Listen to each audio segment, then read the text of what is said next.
Hello and welcome to our podcast on parallelism. This is a grammatical thing that we like to talk about, and as always, the point of our academic writing is to be as clear as possible with our message, and one way we can improve our clarity is through the application of the idea of parallelism. So let's find out what this is. Before we get to what parallelism is in terms of grammar, we should probably define a couple things. The first thing to look at is the grammatical term of being coordinate. And in grammar, this means that something is of the same level of importance, the same level of attention. And if you notice the root, co, means the same. So as in co-worker. For example, I am a co-worker of Mr. Vavra. We are at the same level. We aren't each other's bosses. We aren't each other's subordinates. We are at the same level. We are coordinate. Another term we should look at is the term of compound. And in grammar, this just means that there's more than one of a grammatical structure. So for example, if I were to say, Johnny ran and swam at the pool, that is a compound verb, meaning there are two things that he did. He ran and then swam. Another example might be, I went to the store to buy bread, milk, and cheese. Bread, milk, and cheese are compound elements because there are more than one of them. At the same time, they are also coordinate because bread is not more important grammatically than cheese or milk or anything like that. They are of the same level. So again, coordinate just means of the same level of importance, and compound just means more than one. So, to get to the meat of what we're talking about, the term is parallelism.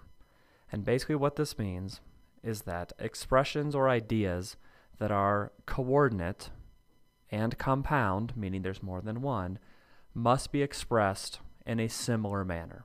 What this means is this. If we have multiple verbs, or if we have many nouns in a series, or if we have many prepositional phrases, we need to make sure that grammatically they are all in the same format, so that when our reader is reading, he or she is better able to understand which things are at the same level. So let's take a look at some examples. So from the Bible, we have some structure like this. Blessed are the poor in spirit. Blessed are they that mourn. Blessed are the meek. It absolutely is repetitive.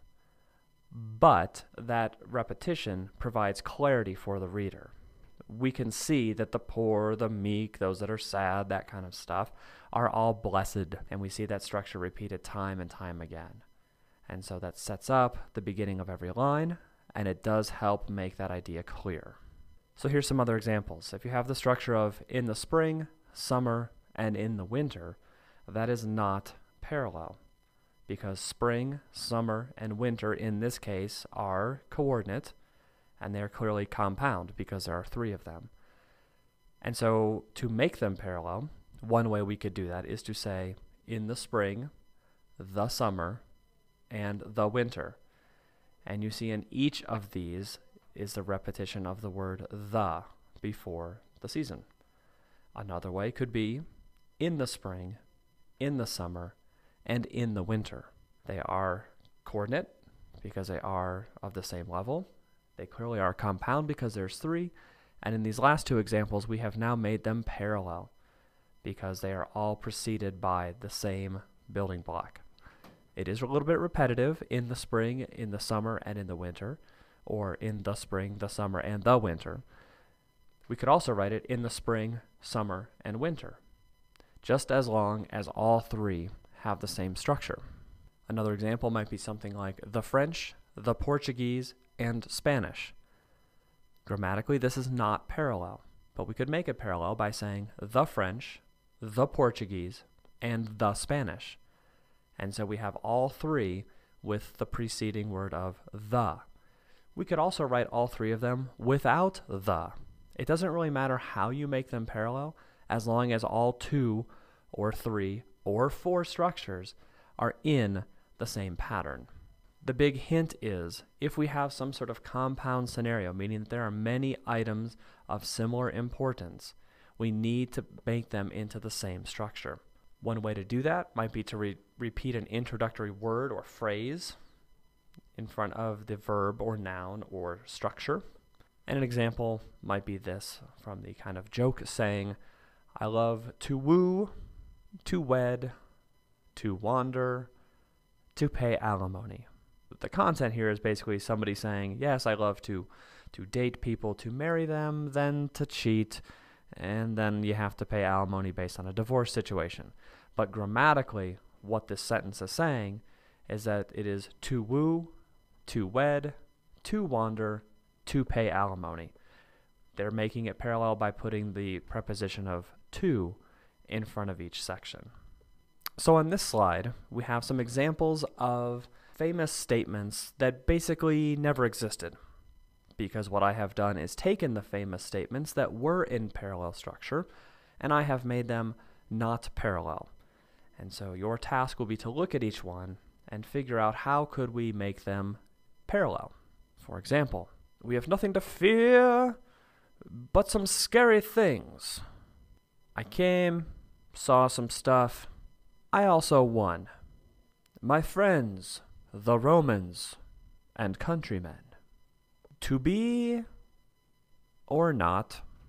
Here's some more examples. Again, our goal is to look at these and ask ourselves, how could we take these ideas that are grammatically not parallel and change them around a little bit, maybe add a repetitive phrase or a clause or even just a word, and make them parallel. So now let's go ahead and take a look at the statements as they actually were in some pretty famous speeches and pieces of writing. And the goal is to notice, how are they parallel? How are the two or potentially three ideas that are coordinate, meaning of the same level, and compound, meaning more than one, how have they been made grammatically parallel? And just hear and feel the difference between the originals, which sound a little disjoint and weird, and the true versions. How do they feel more balanced? How do they feel more parallel? And therefore, how are they more clear? So, here are the corrected ones.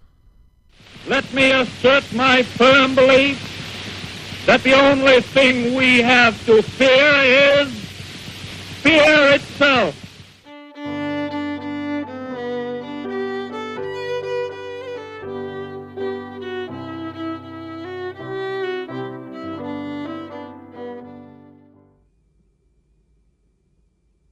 To be or not to be, that is the question. Whether 'tis nobler in the mind to suffer the slings and arrows of outrageous fortune, or to take arms against a sea of troubles.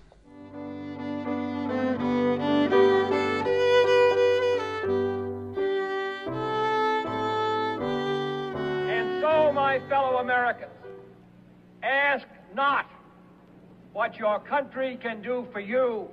Ask what you can do for your country.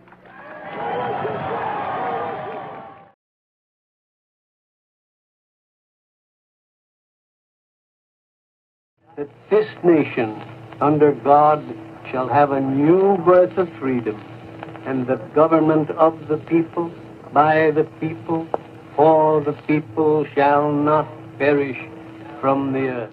Here's another example from Martin Luther King's famous I Have a Dream speech.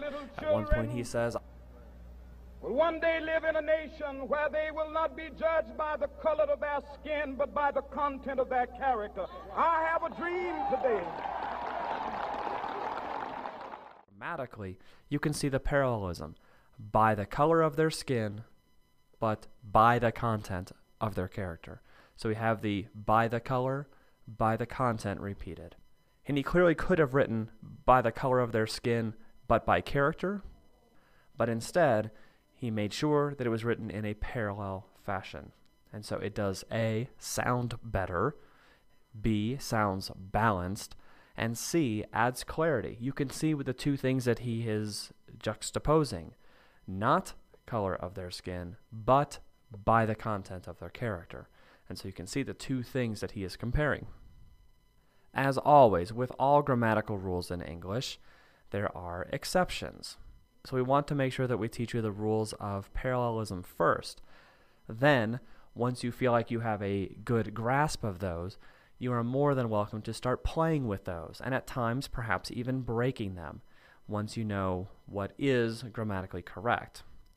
The breaking of these rules oftentimes leads to some pretty fun writing voice moments where you're able to infuse a little humor, because you kind of set up your reader by saying, oh, I've got this great list of important parallel items. And then you can go ahead and make a twist on the last one. For example, the survivalist struggled through the Arctic, the Andes, the Himalayas, and the 8th grade. And so grammatically, those are parallel. We have the repetition of the something, but they've made a little play with that on that last item. You have the Arctic, Andes, clearly difficult regions of the world to go through, but then they liken that to the 8th grade. And so they're playing with grammar. They're saying, yes, it is going to be continually parallel, the something, but we're going to go ahead and make the 8th grade on the level as something as difficult as climbing Mount Everest. And so maybe some sort of metaphor here for how difficult they felt the 8th grade was, but at the same time adding a little bit of humor through grammar. So at this time we are finished. Please bring in your notes, thoughts, ideas, questions to class, and we will start applying those as soon as we can. But again, the basic idea of parallelism is to keep things that are of similar importance similar grammatically. And how you do that will depend on the situation. But again, if we can keep things parallel like a set of railroad tracks, that will add to clarity, and that is always the point of our academic writing. Thanks so much for listening, and we will see you soon.